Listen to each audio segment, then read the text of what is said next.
संपूर्ण देशवासियों को, संपूर्ण सनातनियों को श्री हनुमान जी महाराज के प्रागट्य की बहुत बहुत बधाई। शिव जी का अंश स्वरूप भगवान श्री हनुमान जी महाराज प्रकट। कल कोई नारी, कोई स्त्री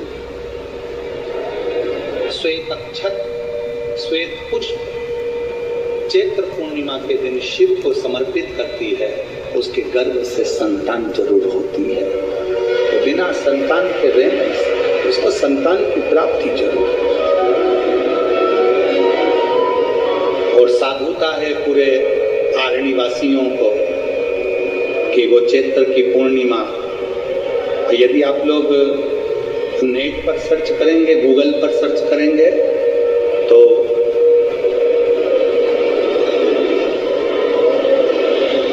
हनुमान जी महाराज कल चित्र जैसे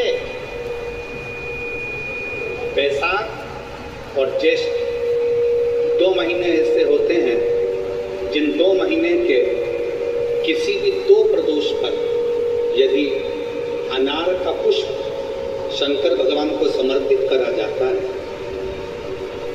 भगवान शिव जी को अगर अनार का पुष्प समर्पित करा जाता है तो संपदा की कमी नहीं होती, कभी वैभव की कमी नहीं होती। केवल 2 महीना ऐसा होता है, एक होता है बैसाख का महीना, एक होता है ज्येष्ठ का महीना।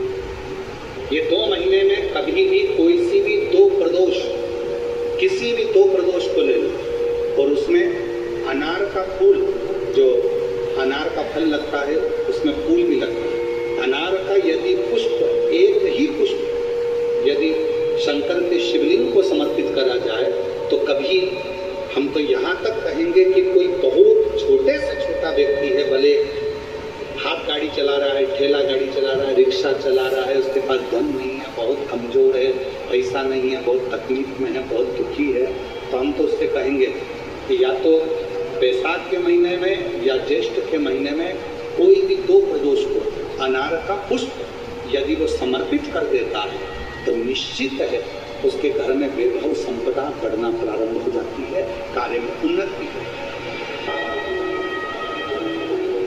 मैं चैत्र आज वर देता हूँ, शिव की आज्ञा का मैं अनुमोदन करने वाला, शिव को भजने वाला, शंकर की स्तुति करने वाला, और जिस आनंद ने ये सारी लीला सुनाई है उसकी साक्षीकरण कर मैं वचन देता हूं, यदि कोई नारी, कोई स्त्री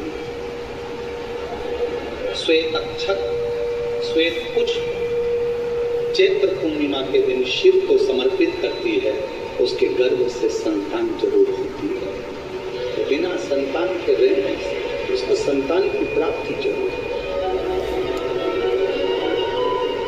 और साधुता है पूरे आरण्य वासियों को कि वो चैत्र की पूर्णिमा, यदि आप लोग नेट पर सर्च करेंगे, गूगल पर सर्च करेंगे तो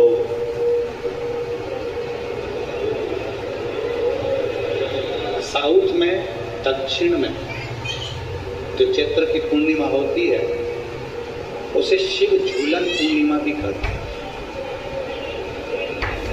दक्षिण में कल भगवान शंकर को झूले में शिवलिंग को रखकर झुलाया जाता है।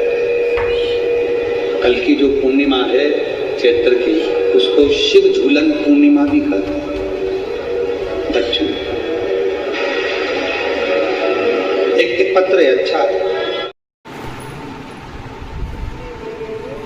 बोलते जाओ जरा, जल्दी बोलो। पूर्णिमा के नारियों को, स्त्रियों को अखंड सौभाग्य के लिए जो नारी वैधव्य नहीं होना चाहती है उस नारी को पूर्णिमा के कितने व्रत करना चाहिए। जिस नारी के यहाँ संतान नहीं हो, औलाद नहीं हो, उसको पूर्णिमा के कितने व्रत करना चाहिए।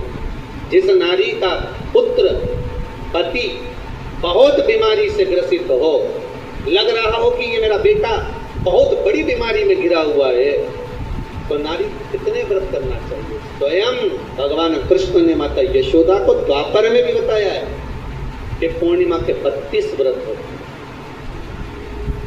कितने व्रत थे? 32।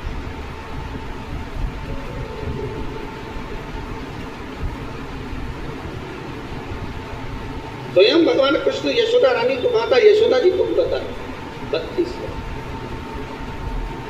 अब आपको किसी ने बता दिया होगा कि 8 कर लो, 7 कर लो, 6 कर लो, 12 कर लो, इसलिए आपने बोला कि 12 कर लीजिए, 32 कर लीजिए। अरे यहाँ तो द्वापर की कथा भी कहती है, यशोदा जी ने एक बार भगवान कृष्ण को रोक कर कहा दिया, ए कन्हैया रुको। कन्हैया बोले बोलो माँ क्या बात है? कन्हैया जरा रुकिए, इधर आओ जरा, भगवान कृष्ण आए। हाँ माँ बोलिए। किस जगह का प्रसंग है ये? जिस समय पर राधा रानी कुरुक्षेत्र में नंद बाबा और यशोदा जी को लेकर कुरुक्षेत्र के कुंड में ब्रह्म सरोवर में स्नान कराने के लिए लेकर जाती है, ग्रहण का समय पर। और जब भगवान कृष्ण उस कुरुक्षेत्र के उस सरोवर में स्नान करने आते हैं, तब यशोदा जी ने अपने लाला से प्रश्न किया, पूछा है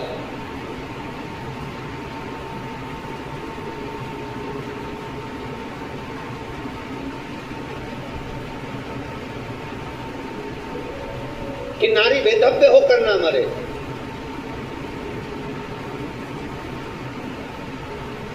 उसका पति कोई रोग से ग्रसित ना, उसका पुत्र